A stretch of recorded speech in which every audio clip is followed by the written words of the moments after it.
Ser Podcast.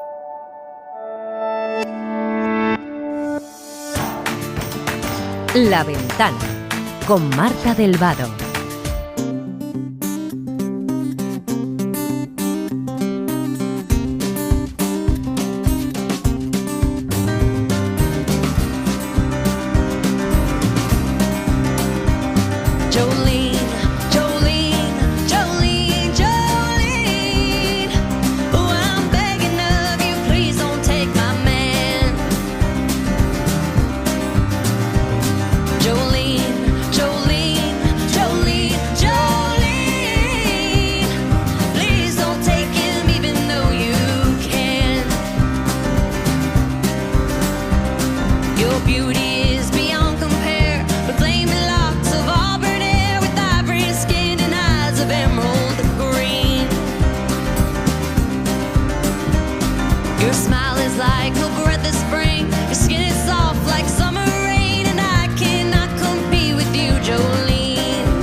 ¿Qué tal? Buenas tardes. Abrimos la ventana de este martes 16 de agosto con Matías Valles, que está en Radio Mallorca. Matías, buenas tardes. Buenas tardes, Marta. A Zara Palomeque, que nos habla desde Badajoz. Hola, Zara.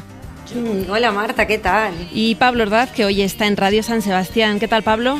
Hola, Marta, muy bien. Bueno, llevamos todo el verano, lógicamente, pendientes de los incendios, del estado de la tierra tan seca que hacen que sean más violentos, de un calor extraordinario que también se nota hasta en la temperatura del agua del mar. De hecho, ahora, hace unos minutos, el cielo de Madrid estaba tan blanquecino por un humo de los incendios que venían desde Portugal, ¿no? Una estampa que está siendo la tónica del verano en diferentes puntos del país. Ya contamos en su día la demanda que puso un grupo de jóvenes portugueses contra 32 gobiernos europeos por no llevar a cabo políticas adecuadas que frenen la crisis climática, entre ellos España. La demanda la pusieron hace 5 años, después de ese incendio que asoló buena parte de Portugal, en el que murieron 66 personas y más de 200 resultaron heridas. Bueno, pues finalmente el Tribunal Europeo de Derechos Humanos va a ver el caso en otoño. Saludamos a Javier Andaluz, que es responsable de Cambio Climático de Ecologistas en Acción. Javier, buenas tardes. Hola, buenas tardes a todas. Que esta demanda se admita en el Tribunal de Estrasburgo demuestra lo relevante que es la cuestión del cambio climático para los derechos humanos.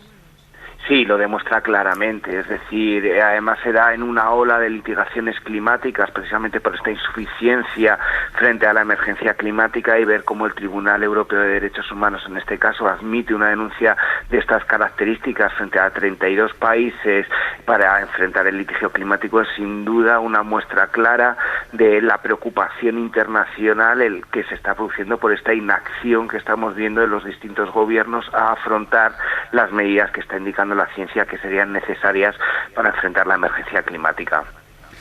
Al tratarse de 32 países es como si Europa se condenara a sí misma, ¿no? O sea, supongamos que efectivamente haya una condena en el caso más favorable, entonces el Tribunal Europeo de Derechos Humanos diría que toda Europa está incumpliendo esta normativa que tú dices científico. ¿Sería eso efectivo? ¿Por qué sería más efectivo que todos los pronunciamientos, los paneles climáticos, todos los documentos que ya tenemos acumulados?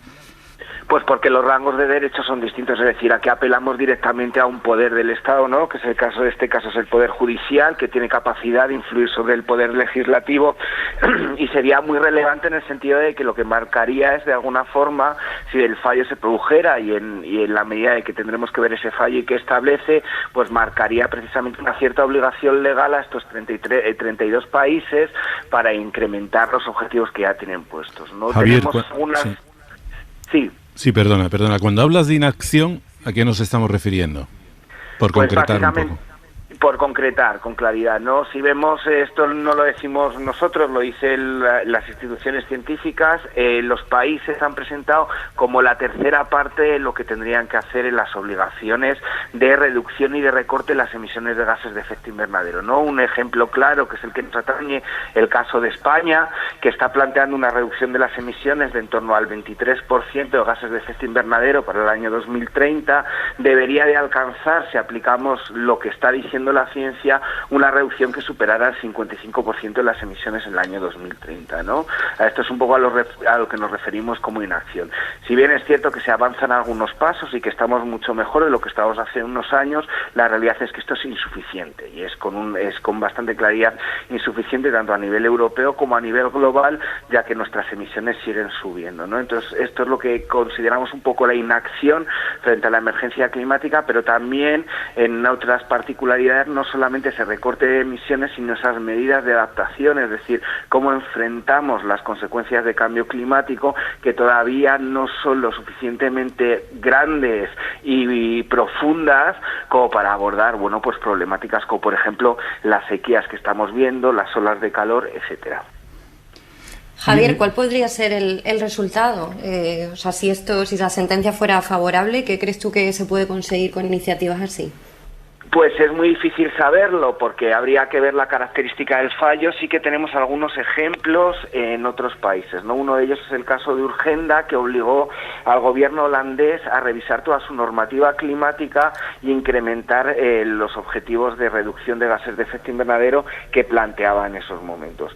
Nosotros, por esperar, desde nuestra función de sociedad civil, lo que nos gustaría es que de alguna forma lo que se forzara es que esos compromisos estuvieran vinculados a las indicaciones científicas, ¿no? En el año 2018 el IPCC y las Naciones Unidas decían que debíamos reducir del orden de un 7,6% anual nuestras emisiones de gases de efecto invernadero, con lo cual creemos que forzar, por ejemplo, a los gobiernos a cumplir ese mínimo que planteaban, y esto implica olvidar alguna responsabilidad histórica que tenemos los países del norte global en la emergencia climática, que somos los que durante los primeros años generamos muchísima más degradación climática, cuyas consecuencias estamos viendo hoy, pues debería ser como un mínimo para nosotros de enfrentar esta emergencia climática, ¿no? Anteponer estas declaraciones políticas con los números que nos están dando los horizontes que plantea la ciencia. Pero en la realidad actual lo que tenemos es que Alemania, que está cogobernada por los verdes nada menos,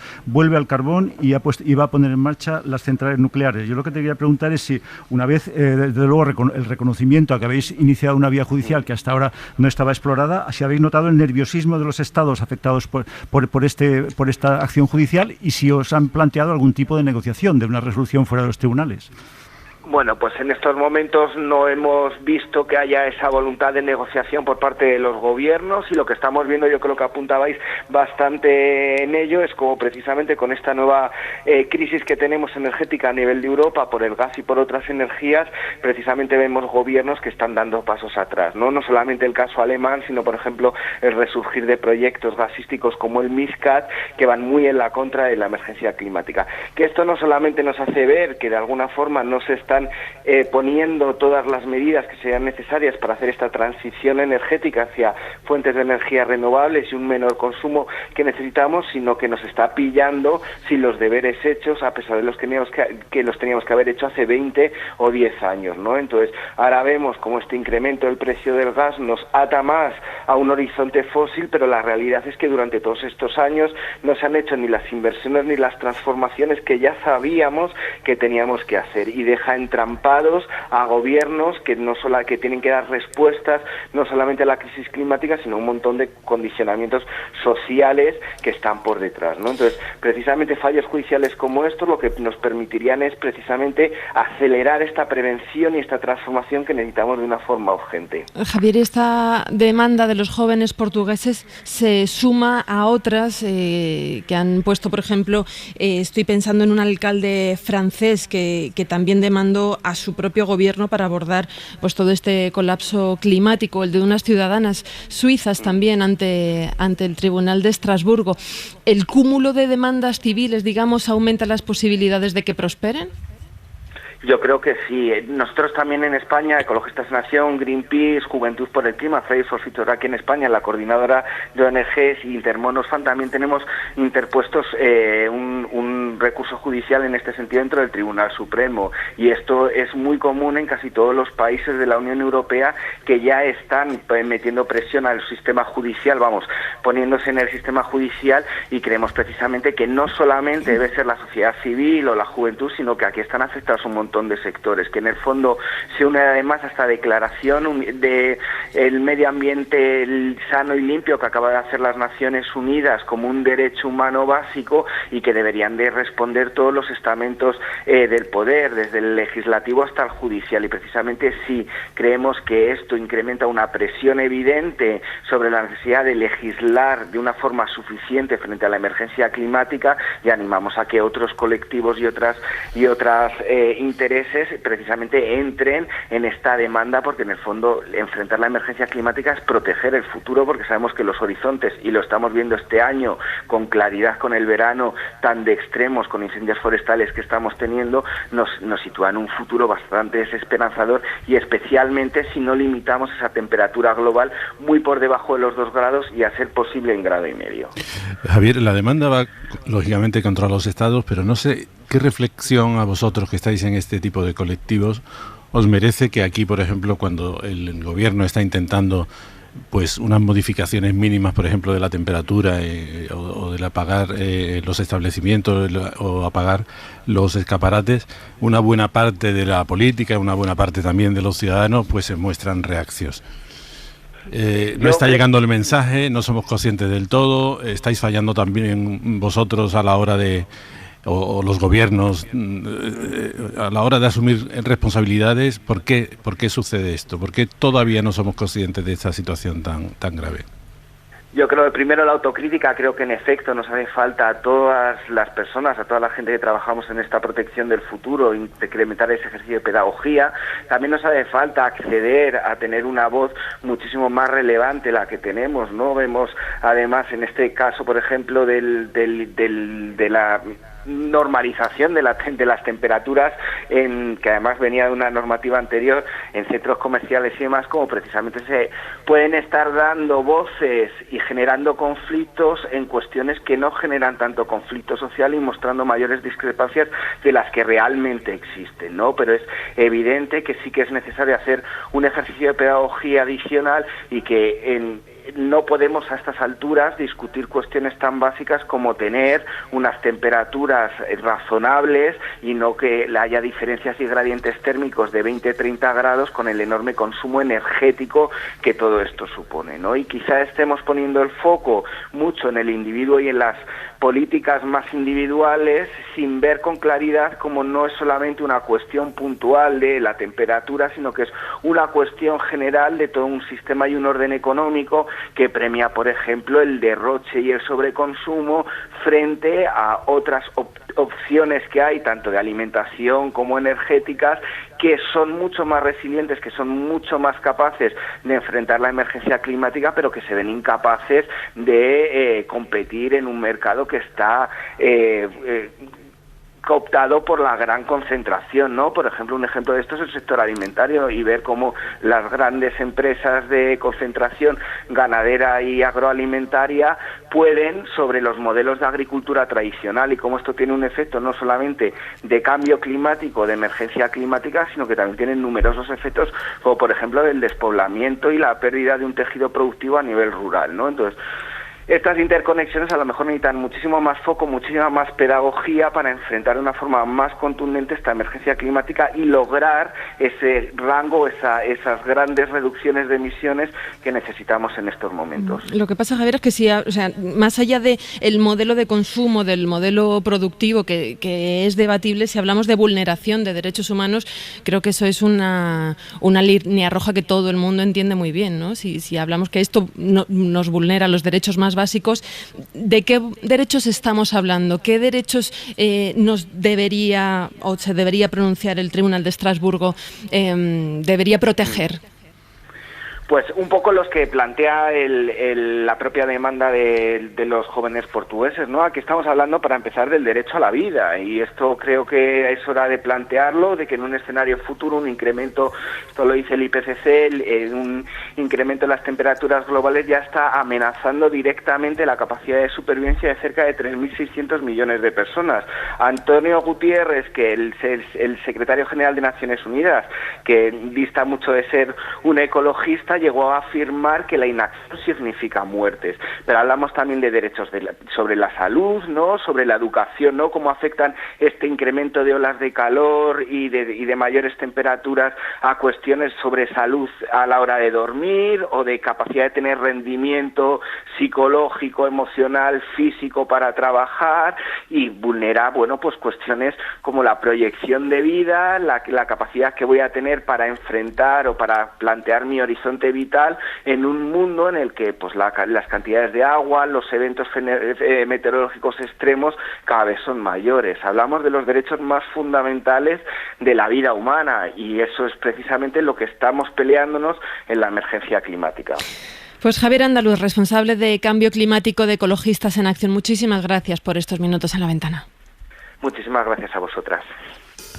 Haven't heard your voice in quite a while. Ever seen you dance or seen you smile. I can go days when nothing is wrong, but it just doesn't last very long. Every time I see a river. En España, los aproximadamente 7.000 incendios forestales ocurridos en lo que va de año suman cerca de 250.000 hectáreas calcinadas.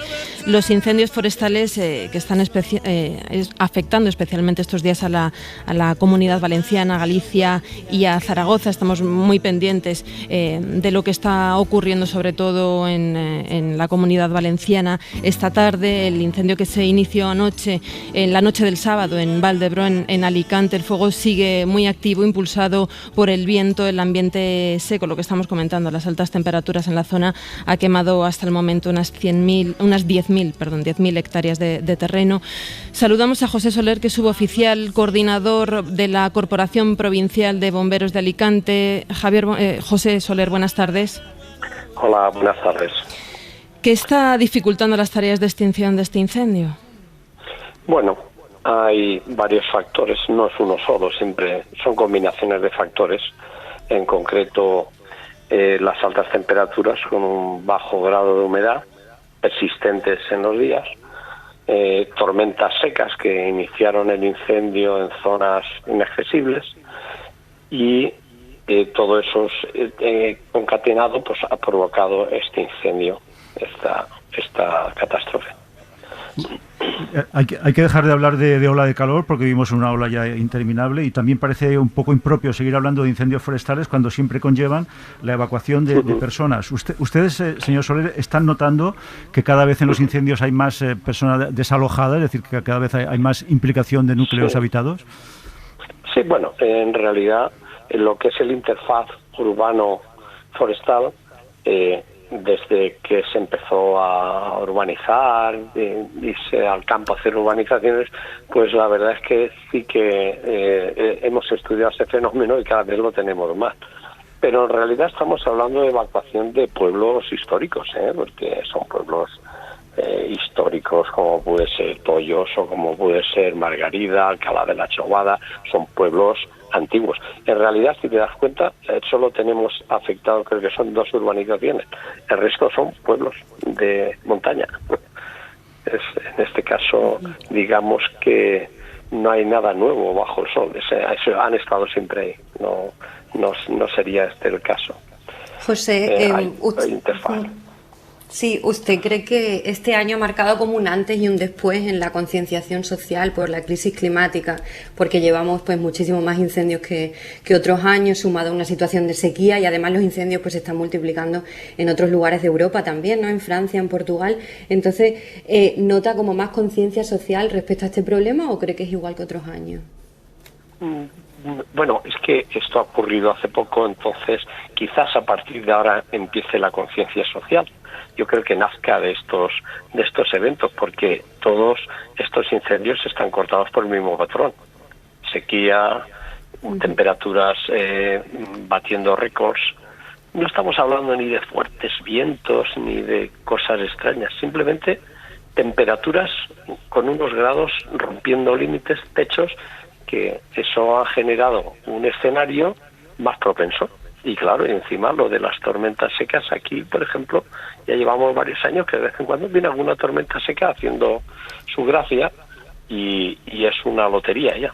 Así, o sea que la concienciación están haciendo ahora, no anteriormente la había, pero yo creo que ahora esto va a servir para concienciar a todo el mundo. Espero, que yo quiero ser optimista. ¿Y se está preparado para luchar contra este nuevo perfil de fuego con esa virulencia? ¿O qué habría que hacer? ¿Se está preparado? Parece claro que no. Cada vez nos ponen el listón un poquito más alto. Antes eran incendios forestales, después se habló de incendios forestales afectando a viviendas, afectando a poblaciones, y entonces empezamos a estudiar el interfaz. Y ahora se está dando un caso curioso en este incendio, que lo estoy analizando. Normalmente cuando tenemos incendios forestales era un viento de poniente muy fuerte, que el incendio se desplegaba en forma de penacho, de pluma, que era una línea, entonces tú ibas por los flancos, atacando flanco hasta poder comerle la cabeza. Y se hacían, eran con un vértice que se iba abriendo y veías más o menos la progresión. Este caso es redondo. ¿Por qué? Porque en realidad no han habido grandes vientos, han habido vientos y han ido rolando sobre una superficie muy caliente, muy quemada, con un invierno lluvioso. Curiosamente, los pantanos de la comunidad de aquí de Alicante están casi todos llenos. No ha habido sequía, pero ha habido lluvias que han generado que el pasto haya progresado mucho, o sea, se haya desarrollado mucho. Entonces, ahora yo estoy viendo, y es casi circular, el incendio es como una mancha y va expandiendo hacia todos los lados. Eso dificulta la extinción, porque tienes que repartir las fuerzas en toda la corona de digamos, de la rosa de los vientos, ¿no? Tenemos ahora, por ejemplo, hacia el noreste, tenemos en Pego y Asudia actuaciones potentes, y justamente en la contraria dirección, como es Tollos, también tenemos actuaciones, y es directamente cabeza y cola, de una punta a otra. Está planteando usted la paradoja de que la lluvia aumenta la vegetación y por tanto la probabilidad de un incendio devastador. Es uno de los factores, que hace que el combustible fino debajo de los árboles sea, digamos, uno de los propagadores. Si empieza por abajo con combustible fino, pues la verdad es que corre a prisa, y entonces llega a la masa, hace más de mecha. José, estamos viendo, pues eso, los incendios de la Comunidad Valenciana, los de Galicia, los de Zaragoza, los de Zamora este verano. Yo le quería preguntar cómo está la moral entre los bomberos, pues la suya, los compañeros, al ver que esto no se termina de extinguir uno y ya hay 3 o 4 o 5 más. Bueno, pues te puedo decir que el cansancio está afectando, pero te puedo decir que la moral, en este caso, tenemos mucho punto. No queremos, aquí abandonamos muchos derechos con tal de estar en nuestro objetivo es común a todos, tanto bomberos como unidades de bomberos forestales, como la UME que está, voluntariado. Te puedo decir que todos automáticamente focalizamos nuestra prioridad en extinguir este incendio. Te puedo decir, y lo conozco, en los chats de bomberos y cualquier red social verás, venga, vamos, voy otra vez para allí, vamos a por él, tenemos que hacernos con él. Oyes comentarios que dices, bueno, ya ves tú, cualquier empresa puede decir que más me da, yo voy a trabajar mis horas, ficho y ya está. No, se sienten responsables de lo que está ocurriendo y están dando más de lo que legalmente se les exige, te lo aseguro. Pues José Soler, suboficial coordinador de la Corporación Provincial de Bomberos de Alicante, muchísimas gracias y mucho ánimo. muchas gracias a vosotros por colaborar en la parte que os toca, en informar a la ciudadanía y de tener a todo el mundo informado en cada momento de qué cosas hay que hacer. Gracias, José. Nos ayuda mucho. Un abrazo. Gracias.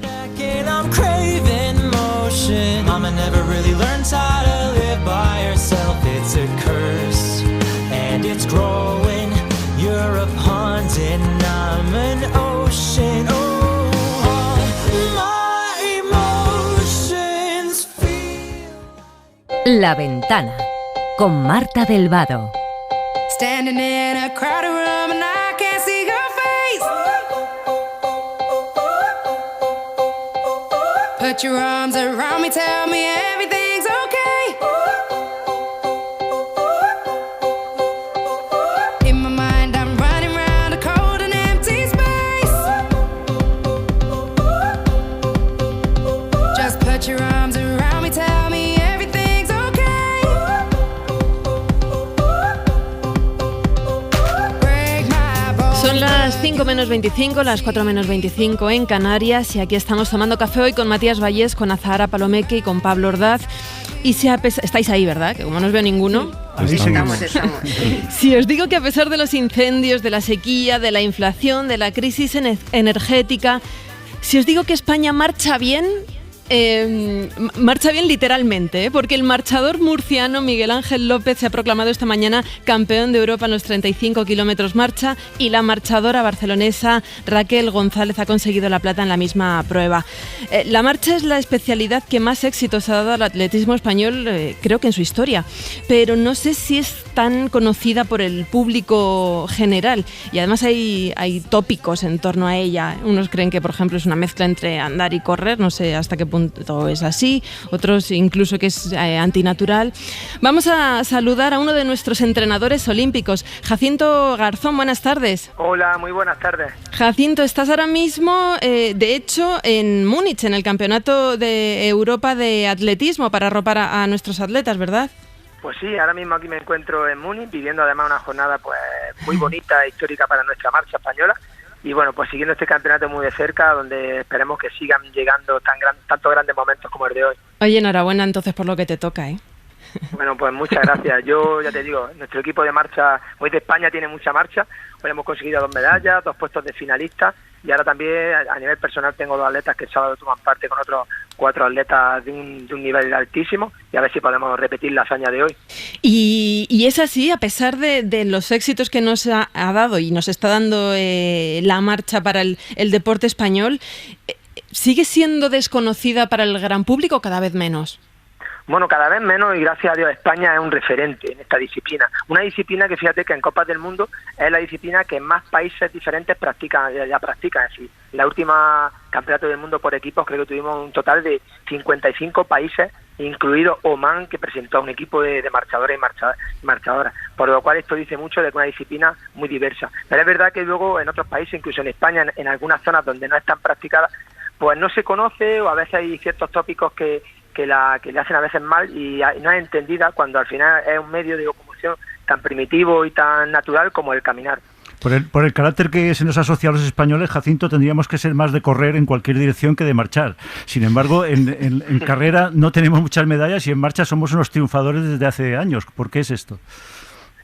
Pues mira, lo primero, como yo siempre digo, primero tiene que haber tradición. Es decir, España tiene mucha tradición. Desde 1980, Jordi Llopart, con su medalla olímpica, la primera medalla olímpica para el atletismo español, pues despertó la ilusión de un montón de jóvenes españoles que querían practicar la marcha. Luego, la primera medalla de oro olímpica para el deporte español en Barcelona 92 es la de Daniel Plazo, también en marcha. La primera medalla olímpica del atletismo femenino es María Vasco, en marcha. Y esto hace que la gente pues tenga mucha ilusión, los jóvenes se ilusionen por practicar la disciplina. Luego también la tradición de tener grandes entrenadores. Pues hoy tenemos a Quintana y a Carrillo, que han brillado con sus escuelas de atletismo, y esto hace pues que muchas más escuelas afloren y muchas más técnicos quieren formar a atletas en esta disciplina deportiva. Y luego asociarla a una disciplina popular también, y aquellos que se acercan a ella pues acaban enamorados. Jacinto, has mencionado antes que hay muchos tópicos en torno a la marcha, y yo la verdad es que desconozco este deporte. Entonces, ¿nos puedes informar de cuáles son esos tópicos, cómo os afectan y cómo los desmontas? Bueno, pues mira, tradicionalmente la gente que ve a marchadores y marchadoras, todos con la misma técnica, que tienen que cumplir un reglamento, pero todos también, cada uno con su estilo propio. Hay estilos más, como podrían decir los tópicos. Primer tópico, ¿es antinatural? No es antinatural, ya que la marcha viene de caminar. Como digo, decimos nosotros en las charlas, es la Fórmula 1 de caminar, porque es caminar muy, muy rápido. De hecho, caminamos a 210, 205, 220 pasos por minuto, durante un tiempo estimado hoy, por ejemplo, de 2 horas y media. Esto hace pues que seamos eso, muy rápidos, pero con mucha cadencia, pero caminantes. Y luego eso lo desmontamos. Luego no es antinatural, porque nosotros la técnica realmente lo que nos hace es poder adquirir un patrón adecuado para pasar de caminar de una persona que, por ejemplo, a paso rápido, a caminando por una acera de nuestras ciudades para ir a hacer un mandado, pues lo mismo caminar a 6 kilómetros por hora, 7 kilómetros por hora, a paso rápido. Y nosotros pues llegamos a optimizar a través de la técnica que estos deportistas caminen a 15 kilómetros por hora los hombres y a 14 kilómetros por hora las mujeres. Bueno, pues esto es parte del deporte, pero fíjate qué bonito enseñar a caminar bien, porque además la base es la postura, pero al mismo tiempo pues que camine a esa velocidad.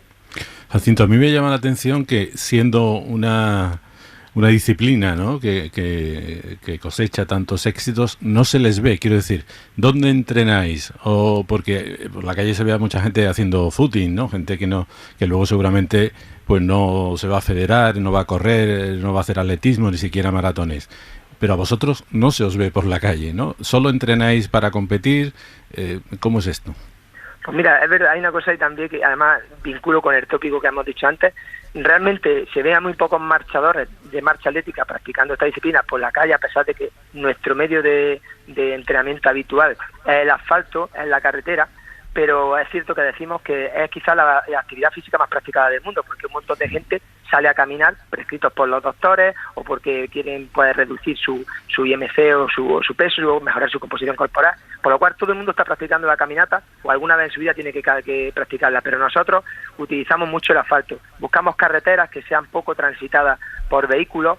Normalmente por eso en pueblos, pues como ha pasado hoy con Cieza, los marchadores de Madrid en Casacampo, nosotros en Guadí pues tenemos una zona del Marquesado que es una zona perfecta para esta práctica de esta disciplina deportiva. Es decir, buscamos carreteras pero que no estén muy transitadas y que te permitan su práctica. Pero luego pues hay ciudades que ya tienen grandes carriles bici y tienen, están adecuando espacios, pero sí que principalmente tiene que ser en asfalto.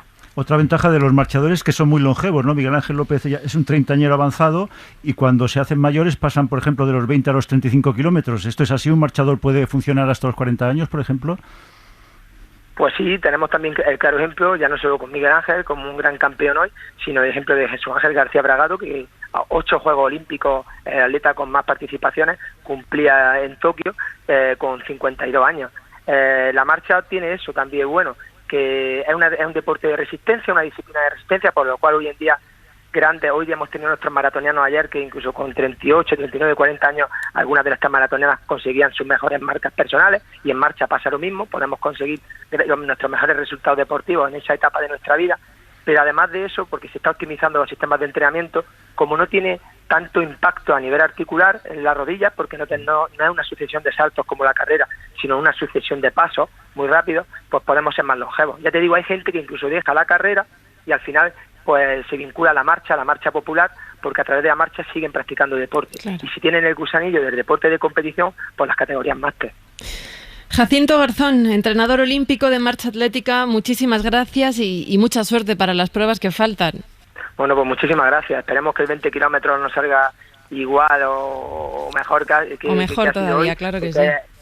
Bueno, pero lo han dejado en un nivel histórico y bueno, esperemos que el sábado podamos disfrutar y hablar también de muchas medallas, sobre todo que los atletas acaben felices con su participación. Eso es, estaremos pendientes. Gracias, Jacinto.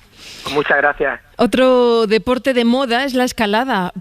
Desde que pasó a ser deporte olímpico se han incrementado los escaladores aficionados en nuestro país, también la construcción de rocódromos.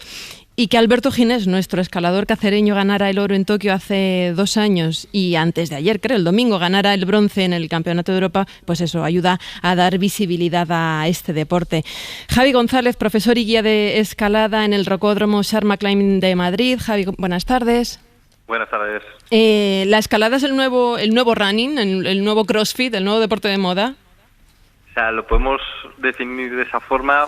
Hay que diferenciar de varios tipos, ¿no? De escalador. Está el escalador de toda la vida que viene a entrenar y está esa persona que conoce este deporte y lo toma como otra forma de entrenamiento, por decirlo así. Pero sí habéis notado que hay, pues eso, más escaladores o más aficionados desde que hay un deportista como es Alberto Ginés que está ahí en primera línea, o desde que el deporte se ha incluido en deporte olímpico. Sí, claro. Desde que se nombró olímpica se notó un boom aquí en los centros deportivos de los rocódromos. También, sobre todo cuando Alberto ganó el oro, claramente hubo un mayor boom, ¿no? De aquí de escaladores, de gente que quería probar, sobre todo probar la velocidad, ¿no? Que es muy llamativa, y probar este nuevo deporte, sobre todo que se consiguió que se interesase más y llegase a más espectadores. ¿Y hace falta estar muy en forma para iniciarse en la escalada? Pues realmente no, o sea, puedes empezar desde muy joven o si no más tarde. O sea, al final es un deporte, sí que existe una mínima fuerza, pero sobre todo es un deporte técnico y que interviene bastantes capacidades, no solamente la fuerza. Entonces, al final una persona, digamos, 40 años puede empezar, o de 50 perfectamente, puede empezar a escalar el día de hoy con los medios que tenemos desde cero, sin ningún problema. Marta, te veo de futura escaladora, tengo que decir. Yo me apunto. Veo hay una pasión en las preguntas. Yo te quería decir, Javi, está claro que no es lo mismo practicar escalada que el tenis. Entonces me gustaría saber qué excitación adicional busca el practicante de lo que a veces se entiende como un deporte de riesgo, y si todos acaban en la cola del Everest, o sea, si todos el objetivo final es llegar a una montaña natural, por decirlo así. Hombre, la gran parte de, por ejemplo, de los alumnos que vienen a un grupo de entrenamiento, sí que su idea es de progresar para luego ir a un entorno natural, a practicar este deporte ahí. Pero hay gente que le gusta solamente el hecho de la escalada como método de superación, ¿no? Es decir, al final la escalada es un deporte de equipo porque al final interviene tu compañero, ¿no? Que te está asegurando, pero realmente al ser un deporte tan psicológico contigo mismo, ¿no? De tienes que superar tus miedos, da igual en el medio que sea, que la gente al final viene sobre todo para progresar en ese ámbito de quiero progresar y ganar la batalla a mí mismo, ¿no? Entonces, creo que es un deporte que para todos los ámbitos, o sea, ya sea para salir a roca o sea para un entorno indoor. Entonces, normalmente es que se ven los dos perfiles. Me alegro que haya dicho eso de superar los miedos, porque eso implícitamente ya reconoce que el personal llega allí con miedo, ¿no? Con vértigo, ¿no? El vértigo es algo que siempre decimos, ¿no? Ah, tengo vértigo. Realmente es un respeto, ¿no? Al final estar en altura no es algo que sea algo cotidiano, ¿no? No es como el andar. Entonces es un respeto, sobre todo al principio, ¿no? Estoy a 10 metros o estoy a 20 metros. Entonces al principio sí que cuesta un poco más porque hay un respeto, ¿no? A la altura, no sabes cuánto la durabilidad del material, qué dureza tiene, etcétera. Entonces, las resistencias, entonces tenemos esas dudas, pero luego una vez que te acostumbras, ese respeto se va perdiendo. Siempre existe ese respeto porque al final es un deporte de riesgo, como se define, pero se va perdiendo. Hay que diferenciar ese vértigo también del respeto a la altura. Y para iniciarse, Javi, ¿es recomendable empezar por el rocódromo, por el exterior, o da igual? Hombre, es recomendable primero un rocódromo, practicar unas clases, aunque sea con un amigo, con un monitor, pero sobre todo coger una base al principio, no ir a lo loco. Claro. Sobre todo es muy importante el que te expliquen un poco las normas de convivencia, sobre todo en un entorno como puede ser un medio natural, ¿no? Que al final, con lo que hablábamos, estos boom que está habiendo últimamente, hay una gran masificación, es importante que la gente sepa cómo comportarse, ¿no? Estos medios, porque al final es un medio que compartimos todos los escaladores. Y también en la parte indoor, si te van enseñando, vas a progresar mucho más rápido que si vas a la roca a escalar con el compi, ¿no? Al final, los entornos indoor están preparados para que tu progresión sea mucho más rápida. ¿Ves, Matías? Ya lo tenemos todo para empezar. Todos, claro. ¿Estás listo? Con el miedo incluido, con el miedo a cuestas. Sí. Javi González, profesor y guía de escalada, muchísimas gracias. A vosotros.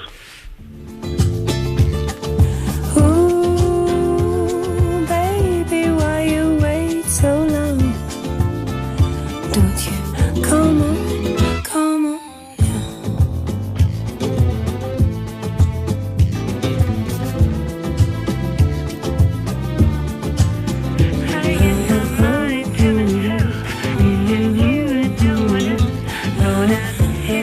Después de hacer deporte, Matías, te voy a llevar a comer, para que digas que sí a todo. Mira, quizás esto sea la historia de una muerte anunciada, también te digo. Joan Soles, buenas tardes. Buenas tardes. Buenasera, porque Domino's Pizza se marcha de Italia, cierra. La franquicia estadounidense no ha logrado conquistar a los reyes de la pizza.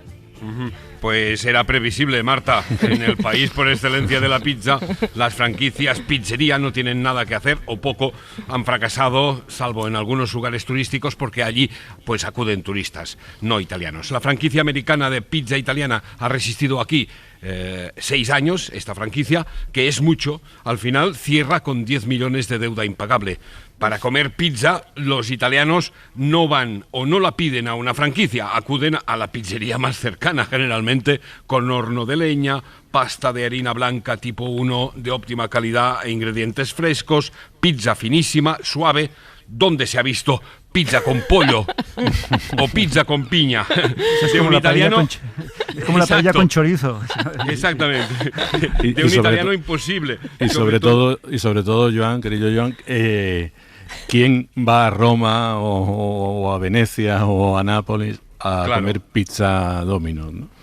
Sí, pero fíjate, para que los oyentes se hagan una idea, para los italianos sería como comer pasta en una franquicia de pasta italiana. Jamás. La consideran incomestible, por ello han fracasado también aquí las franquicias de pasta, porque como la pizza requiere pues que todos los ingredientes sean frescos, al momento, al punto, o sería, como dices, para los españoles, como consumir una paella valenciana en una franquicia, algo que solo hacen los turistas y algún despistado. No, la paella valenciana exige unos requisitos, como todos conocemos, y ninguna franquicia puede satisfacer estos requisitos, como en el caso de la pizza en Italia, ¿no? Pues a mí sí que tengo que decir que me sorprende el orgullo italiano favorablemente. Ojalá existiera muchas más veces en España. Y recuerdo que el titular de Bloomberg de esta cosa, de la agencia estadounidense, es: Domino's abandona Italia después de que los nativos rechacen la pasta americana. Es decir, es una rendición sin condiciones, y van a poner 900 tiendas. Y lo que te quería preguntar, Joan, es si los italianos lo han hecho conscientemente. Es decir, ha sido una actitud de decir: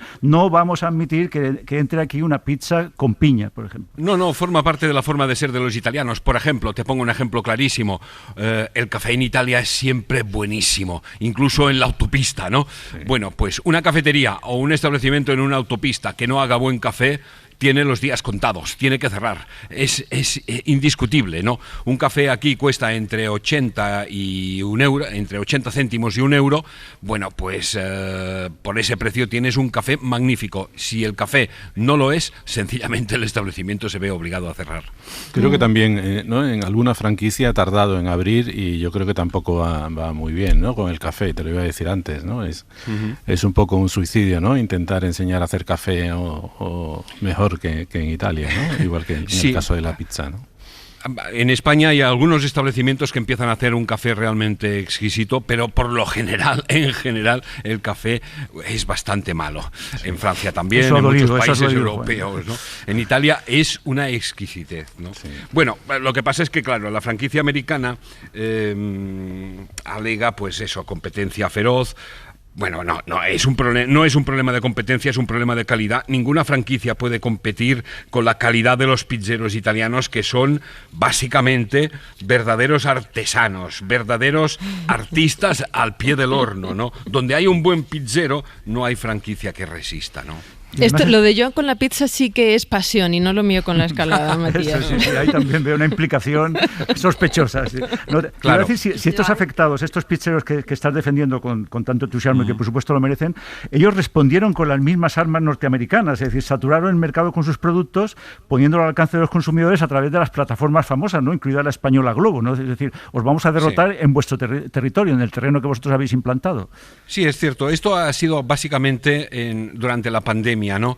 Pero prácticamente todas las pizzerías tienen pues moteros que sencillamente te entregan la pizza en pocos minutos en casa, ¿no? En fin, no sé si sabéis que hay un dicho italiano que dice: la pizza non è un primo, la pizza non è un secondo, la pizza non è un alimento, la pizza è felicità, ¿no? No es un primer plato, ni un segundo, ni un alimento, la pizza es un momento de felicidad.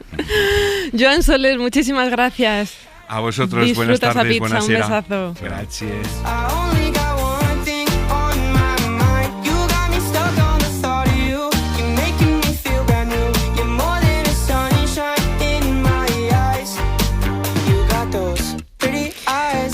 No quería terminar esta hora sin que comentáramos, Azahara, un texto que publicaste en La Marea, donde respondías a un mensaje que se ha difundido mucho últimamente, esto que los jóvenes no pueden acceder a una vivienda debido a que se van de cañas, ¿no? Sin embargo, pues que hay que reírse, porque si no, sin embargo, sabemos pues eso, ¿no? Que por lo menos la generación millennial, hay datos que demuestran que lo tienen mucho peor que sus padres.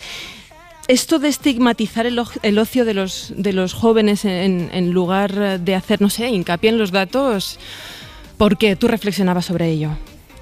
Sí, bueno, me parece una manera de culpar individualmente pues a los jóvenes por eso, por irse de cañas o por salir, cuando en realidad pues sabemos las causas estructurales que están ahí, se ha perdido poder adquisitivo, la vivienda vale muchísimo más cara que hace unos años, y además hay algo de juicio moralizante en esto, ¿no? De es que te vas de caña, ¿no? Es que estás saliendo demasiado, y las generaciones anteriores pues no lo hacían, ¿no? Eran más cautas o eran pues más ahorradoras, etcétera. Al final se está poniendo el foco en lo que hacen cada uno con su tiempo libre, en vez de decir, bueno, ¿qué está pasando a nivel económico, ¿no? Que es lo que en realidad deberíamos preguntarnos.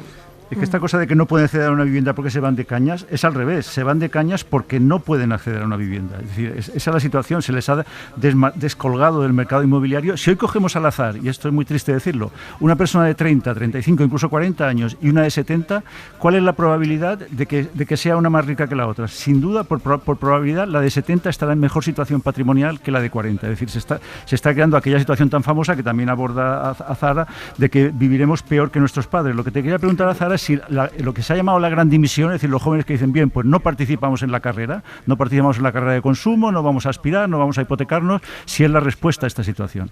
Bueno, la gran dimisión es un fenómeno muy de Estados Unidos, ¿no? Ha sido también un fenómeno de hartazgo, de respuesta a la falta de derechos laborales y decir, bueno, si en realidad voy a tener peor calidad de vida que mis padres, ¿no? Y no voy a tener ciertos derechos, pues me retiro directamente del mercado como acto de protesta sobre este hartazgo, ¿no? También es verdad que estaban ocurriendo cosas a la vez que la gran dimisión, como por ejemplo huelgas, sindicalización en Estados Unidos. O sea, que yo no diría solamente que es decir, bueno, me retiro, me voy y ese es mi acto de protesta, ¿no? Hay otro tipo de protestas colectivas, porque también irse del mercado laboral es muy individual, que están pasando al mismo tiempo, pero que sin embargo pues responden todas a esto, ¿no? A la situación estructural que estábamos comentando. Bueno, pues es lo que tú dices, plantear un falso, no sé si es conflicto generacional con los mayores, en vez de ir a la raíz del asunto, pues que es la precariedad en la que nos estamos viviendo con este sistema. Pero el conflicto estallará, Marta, ¿eh? O sea, es totalmente, lo de las cañas es totalmente injusto, además como máximo sería anecdótico, es decir, es ridículo, no merece un análisis, pero que yo creo que este problema que se plantea en toda Europa ahora mismo, en todo el mundo, de que los baby boomers famosos de los años 60, 70 han acaparado la riqueza y han cerrado el paso a las generaciones posteriores, como problema yo creo que va a estallar en algún momento. Claro, pero no es una cuestión de en qué me gasto mi dinero, es una cuestión que es que no me da para gastarlo en nada más. Es que no les basta para invertir en una vivienda, por tanto, pues se lo gastan en lo que pueden, como haría cualquiera.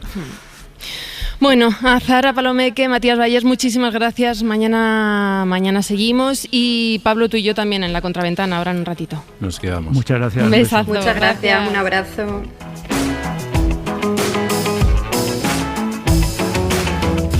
Batman running your hometown. Surf your way on through the crowd. It don't matter now. Change your name, you won't be found. It don't matter. Well, I don't think about that stuff.